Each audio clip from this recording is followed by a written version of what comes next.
Hey guys, कैसे हो आप लोग। स्वागत है आपका नीलेश क्लासेज यूट्यूब चैनल में।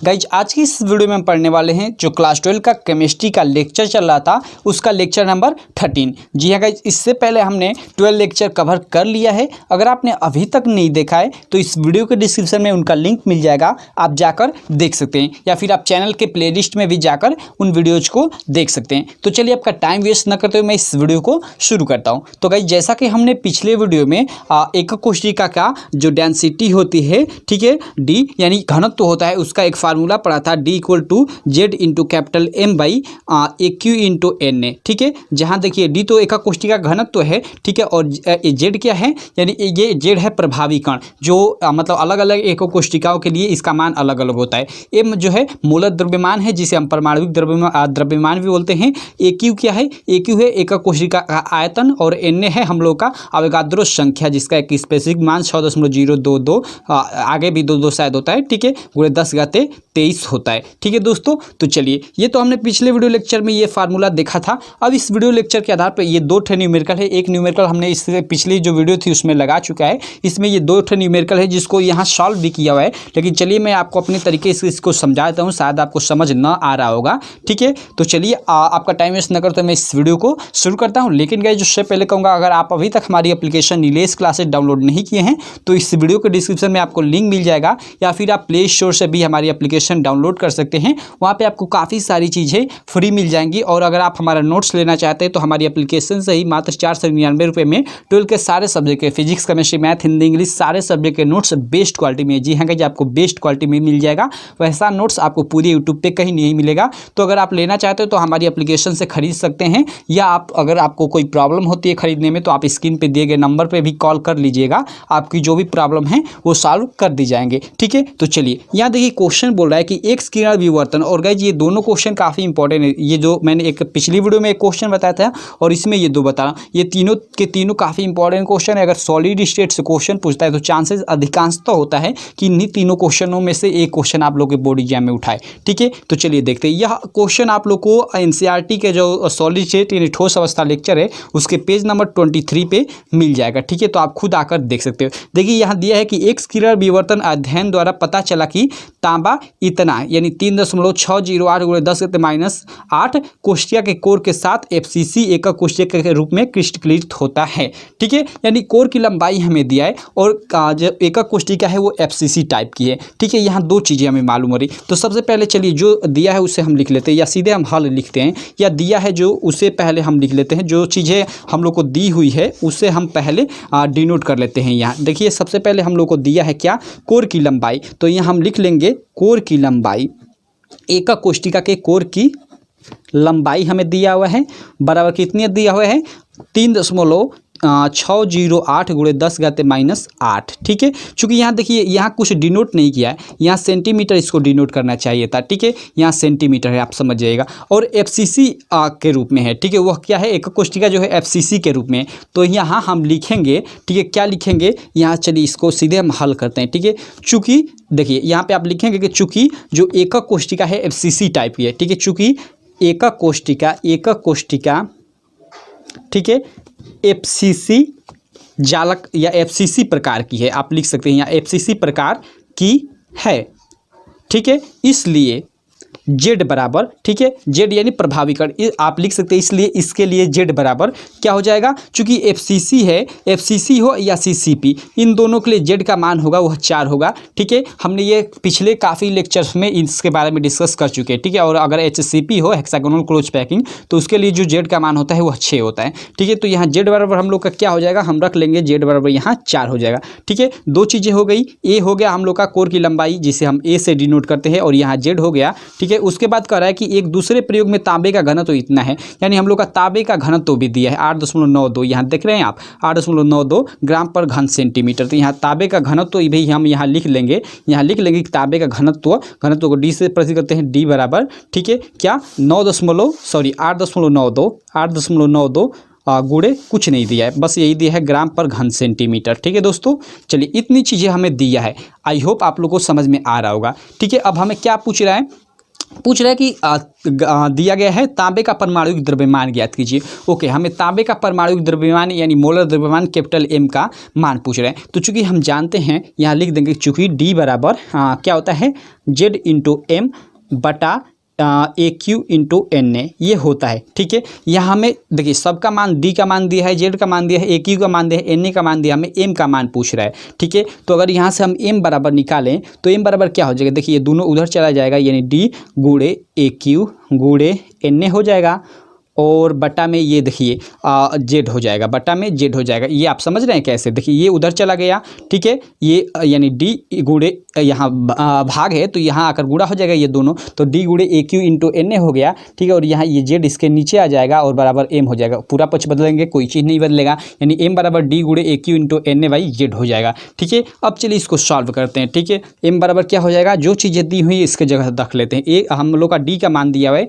8.92, तो यहाँ पे हम 8.92 रख लेंगे। ठीक है, और देखिए सबका मान मतलब ठीक दिया है। देखिए ये ग्राम पर घन सेंटीमीटर में है। ठीक है, ये भी सेंटीमीटर में है, कोई दिक्कत नहीं, सेम मात्रक है। ठीक है, देखिए ऐसे सवालों में आपको जहाँ मतलब SI यूनिट हो तो सभी में SI यूनिट हो, अगर CGS यूनिट हो तो सब में CGS यूनिट हो, यही आपको ध्यान रखना है। ठीक है दोस्तों, तो चलिए यहाँ पे हम लोग का D का मान दिया है 8.92। ठीक है, गुणे AQ का मान। ठीक है, चूंकि A का मान यहाँ हमें कोर की लंबाई, ठीक है, कोर की लंबाई को ही हम A से डिनोट करते हैं, और इसका मान दिया हुआ है 3.608 गुणे 10⁻⁸ ठीक है सेंटीमीटर। अब देखिए यहाँ इसका हमें AQ निकालना है, यानी इसका हम Q कर देंगे, यानी 3.608 गुणे 10⁻⁸ का हम Q कर देंगे। ठीक है, इसका हम Q कर देंगे, और गुणे हम लोग का क्या है NA है। ठीक है, NA है, तो चूंकि NA का मान हम सब जानते हैं कि 6.022। ठीक है, यहाँ कितने लोग 3 भी लिखते हैं, लेकिन आपके बुक में 2 ही लिखा हुआ है, इसलिए मैं दो ही लिख रहा हूँ। ठीक है, 6.022 गुणे 10⁻23 होता है, तो इसको हम लिख लेते हैं। ठीक है, आप लोग देख लीजिए। ठीक है, ये हो गया हम लोग का तीनों, D हो गया, AQ हो गया और NA हो गया। ठीक है, बटा में अब होल बटा में क्या हो जाएगा, Z हो जाएगा। Z का मान हमने बताया क्या किस प्रकार का यह है, FCC टाइप का है। ठीक है, यहाँ हमने क्वेश्चन में देखा कि FCC टाइप का है, तो FCC के लिए जो हम लोग का इसका मान होगा, ठीक है, Z का मान होगा, हमने देखा कि वह 4 होता है। ठीक है, अब इसको आप सॉल्व करेंगे तो जो M का मान निकल कर आएगा। ठीक है, आप लोग ध्यान दीजिए, यहाँ देखिए इसको सॉल्व किया हुआ है। ठीक है, यहाँ देखिए, अब आपको होगा कि यार इतना बड़ा ये क्वेश्चन हो रहा है तो इसको हम सॉल्व कैसे करेंगे, अगर एग्जाम में आ जाता है तो इसको तो हम गुणा भाग ही करते रह जाएंगे। तो देखिए ये ऐसा नहीं है, अगर आप यहाँ भी इतना कर और यहाँ आंसर लिख देते हो तो आपको मान लीजिए 5 नंबर का क्वेश्चन है तो आप लोग को एग्जामिनर 5 नंबर तो दे ही देगा। ठीक है, बहुत अगर कंजूस होगा तो 1 नंबर काटेगा और आपको 4 नंबर देगा। ठीक है, तो आई होप आप लोग समझ रहे होंगे। ठीक है, क्योंकि इतना बड़ा कैलकुलेशन एग्जाम में करना मतलब थोड़ा कठिन होता है, गलत होने का भी चांसेस ज़्यादा रहता है, क्योंकि इसमें काफ़ी आपको गुणा भाग करना पड़ता है। ठीक है, यानी इसको आप फाइनली सॉल्व करोगे तो आप लोग का 63.1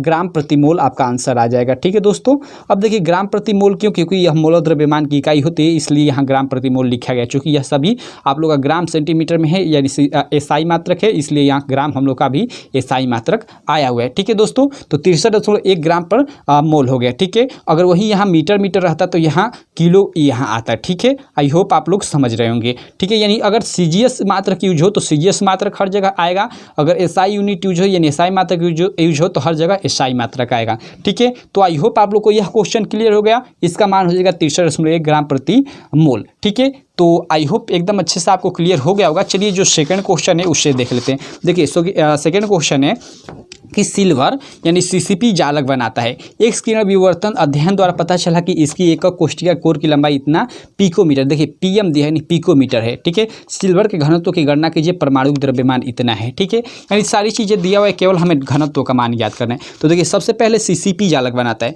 तो यहाँ हम सीधे लिख देंगे, यहाँ मैं हल लिख लेता हूँ और लिखता हूँ चूँकि जो जालक बनता है सिल्वर जालक CCP प्रकार का है, इसलिए Z बराबर, ठीक है, आप लोग लिख दीजिएगा, मैं हिंदी नहीं लिख रहा हूँ। ठीक है, आप लोग ऐसे लिख लीजिएगा कि चूँकि सिल्वर जो है CCP जालक बनाता है, इसलिए Z बराबर, ठीक है, 4, क्योंकि CCP और FCC के लिए मैंने बताया कि जो Z का मान होगा वह 4 होगा। ये मैनुअली होता है, इसको याद करना पड़ता है, कैसे होता है मैं पीछे के लेक्चर में बता चुका हूँ। ठीक है, तो चलिए ये हो गया। अब देखिए आगे कह रहा है कि इसकी एकक कोष्ठिका के कोर की लंबाई इतनी है। देखिए एकक कोष्ठिका कोर की लंबाई यानी A बराबर क्या है हम लोग का 408 पीएम है, ठीक है, पीएम 408.6 है और पीएम दिया है यानी पिकोमीटर दिया है, ठीक है। इसको हम चलिए मीटर में चेंज कर लेते हैं। मीटर में चेंज करेंगे तो 10 घाते इसको क्या करेंगे -12 से गुणा कर लेंगे, क्योंकि देखिए एक आप लोग का जो पिकोमीटर होता है वो 10 घाते -12 मीटर के बराबर होता है, ठीक है दोस्तों। तो इसलिए 408.6 पिकोमीटर में 10 घाते -12 से गुणा करेंगे तो यह मीटर में चेंज हो जाएगा, यह मीटर में चेंज हो गया, ठीक है। चलिए आगे चलते हैं। सिल्वर के घनत्व की गणना कीजिए और परमाणुविक द्रव्यमान 107.9 यू दिया है। अब देखिए हम लोग का परमाणुविक द्रव्यमान दिया है। परमाणुविक द्रव्यमान कहने का मतलब आप लोग समझ रहे हैं, परमाणुविक द्रव्यमान यानी वही मोलर द्रव्यमान कैपिटल एम का मान हमें कितना दिया हुआ है 107.9 यू दिया हुआ है। यू कहने का मतलब कि ग्राम प्रति मोल से है, ठीक है। अब देखिए यहाँ हम लोग का यह मीटर आया तो यहाँ केजी प्रति मोल होना चाहिए, तो यह ग्राम प्रति मोल है, ठीक है। तो इसलिए हम इसको चेंज कर देंगे। देखिए यहाँ भी चेंज किया हुआ है, देखिए 107.9 ग्राम प्रति मोल है तो इसको देखिए केजी में चेंज किया हुआ है। तो चूंकि केजी में चेंज करेंगे तो इसमें 10 घाते -3 से गुणा करना पड़ेगा, यानी 1000 से हमें क्या करना पड़ेगा, यहाँ भाग देना पड़ेगा। तो ये हो जाएगा हम लोग का 107.9, ठीक है, गुणे 10 घाते -3 किलोग्राम प्रति मोल, ठीक है। यह इस टाइप का हो जाएगा। देखिए यहाँ 107.9 गुणे 10 घाते -3 किलोग्राम प्रति मोल हो गया है, ठीक है दोस्तों। देखिए यहाँ प्रति नहीं लिखा है, मोल -1 लिखा है, उसका मतलब प्रति ही है, आप लोग समझ जाइएगा, ठीक है। इसको सॉल्व भी किया हुआ है आपकी बुक में। तो आपको देखिए इतनी चीज़ जेड का मालूम हो गया, ए का मान मालूम हो गया, ए का मान मालूम हो गया, ठीक है। अब हमसे क्या पूछ रहा है कि परमाणुविक द्रव्यमान सिल्वर के घनत्व की गणना कीजिए, डी की गणना करनी है। तो चूंकि हम जानते हैं डी बराबर क्या होता है, डी बराबर होता है जेड इंटू कैपिटल एम बटा ए क्यू इंटू एन ए, यही होता है।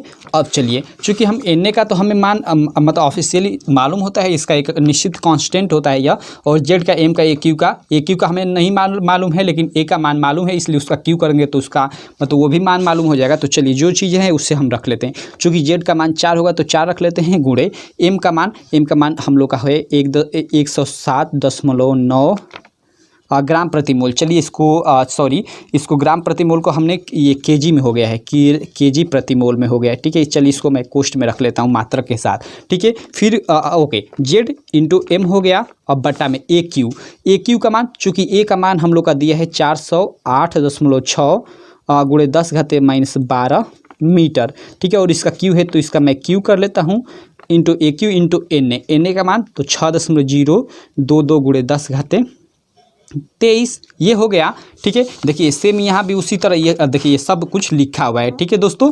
आई होप आप लोग समझ रहे होंगे, ठीक है। तो चलिए अब आगे चलते हैं। इसको अब आप सॉल्व करेंगे, देखिए यहाँ सॉल्व करेंगे तो आपका मान 10.5 गुणे 10 घाते 3 किलोग्राम प्रति घन मीटर आ जाएगा, ठीक है। तो देखिए अब आप कहोगे कि अगर हम लोग के एग्जाम में आ जाता है तो गाइज इसको मतलब सॉल्व करना थोड़ा कठिन होगा। तो यहाँ भी अगर आप आंसर लिख देते हो तो अगर 5 नंबर का क्वेश्चन है तो आपको एग्जामिनर आसानी से 5 नंबर दे देगा, क्योंकि वो एग्जामिनर भी समझेगा कि यार ये कैलकुलेशन थोड़ा भारी है, मतलब गुणा भाग करना है ज़्यादा। लड़का अगर इस पर टाइम देता है तो उसको कम से कम 15 मिनट से 20 मिनट लग सकते हैं, और वो भी चांसेस नहीं कहीं मान लीजिए कहीं छोटा सा मिस्टेक होगा तो गलत हो जाएगा। इसलिए एग्जामिनर आपका मतलब देखिए कॉन्सेप्ट देखता है, आपने कॉन्सेप्ट किया है लास्ट में थोड़े से के लिए, मान लीजिए यहाँ एक चीज़ के लिए वो आपका पूरा नंबर काटेगा नहीं, ऐसा बात नहीं होता है, ठीक है। 5 नंबर आपको फुल दे देगा। अगर मतलब काटता है, बहुत काटेगा तो 1 नंबर, आपको 4 नंबर तो दे ही देगा, ठीक है। तो देखिए अगर इसको हम सॉल्व करते हैं तो ये हो जाएगा हम लोग का 10.5 गुणे 10 घाते 3 किलोग्राम प्रति, देखिए यहाँ किलोग्राम प्रति मीटर, ठीक है दोस्तों, किलोग्राम प्रति घन मीटर, ठीक है, किलोग्राम प्रति घन मीटर, ठीक है दोस्तों। इस किलोग्राम प्रति घन मीटर को हम केजी इंटू मीटर घाते -3 लिख सकते हैं, इस तरह से भी डिनोट कर सकते हैं, ठीक है। तो ये हो गया फाइनली आंसर। तो इस तरह से हम लोग का दोनों क्वेश्चन सॉल्व हो गया। इन दोनों क्वेश्चन को आप अच्छे से देख लीजिएगा अपने तरीके से, ठीक है। इसमें कोई मतलब बड़ी चीज़ नहीं है, केवल आपको यहाँ केवल जेड का मान को ध्यान में देना है, ठीक है। मैं आपको एक बार फिर से बताना चाहूँगा कि जहाँ अगर HCP आ जाए, ठीक है, HCP आ जाए तो उसके लिए जेड का मान 6 होगा, और अगर कहीं FCC या CCP आ जाए तो उसके लिए जो जेड का मान होगा वो होगा 4। यही चीज़ आपको याद रखनी है, यही लॉजिक है सबसे बड़ा, ठीक है। अगर ये मालूम है तो आप फिर सवाल कर लोगे, थोड़ा आप मतलब मात्रक का ध्यान कि कहाँ मीटर है, कहाँ केजी है, ठीक है। ये आप लोग ध्यान रखेंगे, उसके बाद सवाल कुछ नहीं है, आप सॉल्व कर लेंगे। थोड़ी प्रैक्टिस की ज़रूरत पड़ेगी, ठीक है। देखिए प्रैक्टिस के बिना कुछ भी संभव नहीं है, तो आप प्रैक्टिस करते रहिएगा। तो आई होप आप लोग को ये वीडियो अच्छी लगी होगी। वीडियो अच्छी लगी तो चैनल को सब्सक्राइब करें, वीडियो को लाइक करें और इस वीडियो को अपने दोस्तों में भी शेयर करें। तो बस थैंक यू।